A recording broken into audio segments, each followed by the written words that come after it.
Hi everyone, welcome to GeogMeet. We hope you're enjoying the event so far. Today, me and Fleur will be talking about China and the 9-line. So firstly, let's introduce the South China Sea. It's shared by 6 countries in Southeast Asia.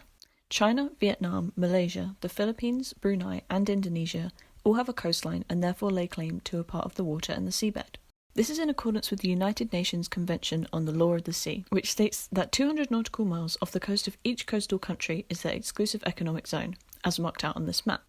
The shaded area in the middle marks international waters, which are shared by everyone. But why is it so important to be in control of portions of the South China Sea? Well, an exclusive economic zone gives a country exclusive rights to regulate and exploit resources lying in, beneath, and above it. Additionally, they have more control over nautical vessels travelling through the area, be that for trade or monetary purposes.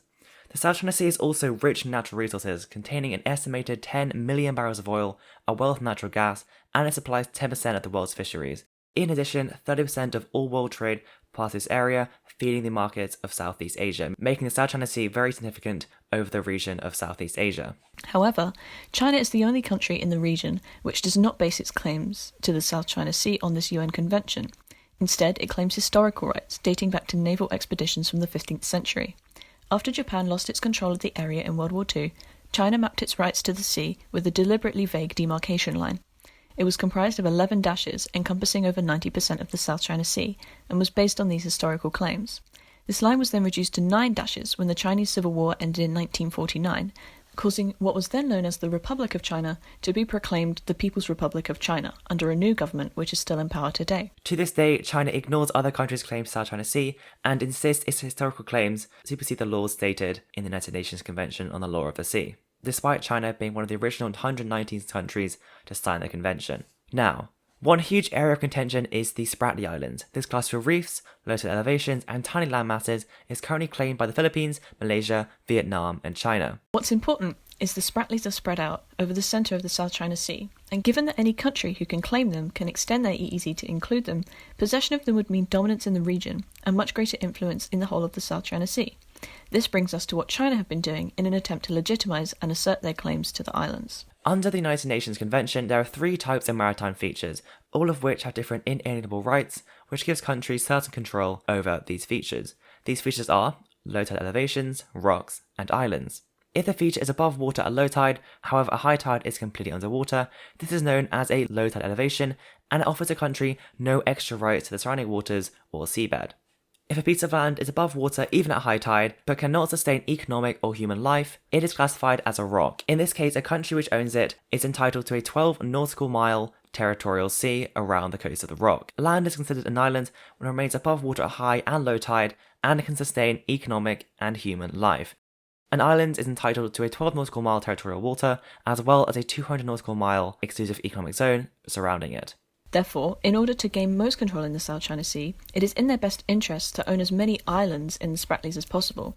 I say islands in quotation marks, because up until recently many of the islands claimed by China were low tide elevations or even just reefs.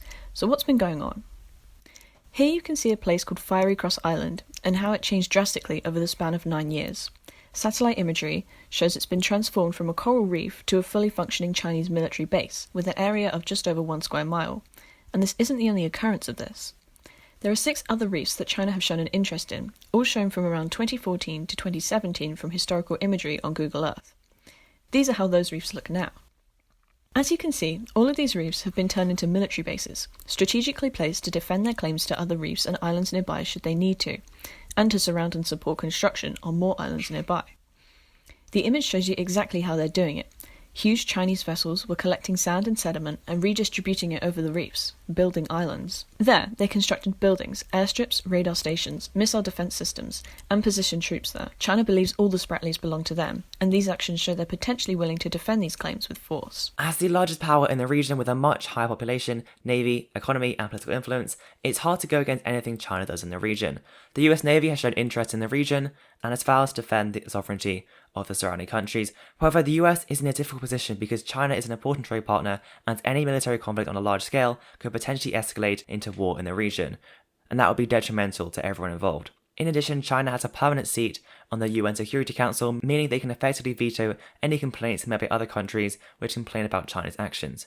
Publicly, China claims that their actions are not military, and in response to this, the US has stated that they encourage countries to clarify their maritime claims and work together to manage and resolve their disputes, meaning they don't currently intend to get too involved. However, in 2016, Steve Bannon, a former White House chief strategist under the Trump administration, stated that he thinks that China and the US will go to war in the South China Sea in the next 5 to 10 years. We're going to war in the South China Sea. I was a sailor there, a naval officer. We're going to war in the South China Sea in 5 to 10 years, aren't we? There's no doubt about it. However, for now, the disputes mainly remain in the political and diplomatic realms. However, we could see the issue gaining more attention in the future and escalating if not carefully managed. Well, that's all we have time for in this presentation today, but we hope we'll be able to answer any questions you have.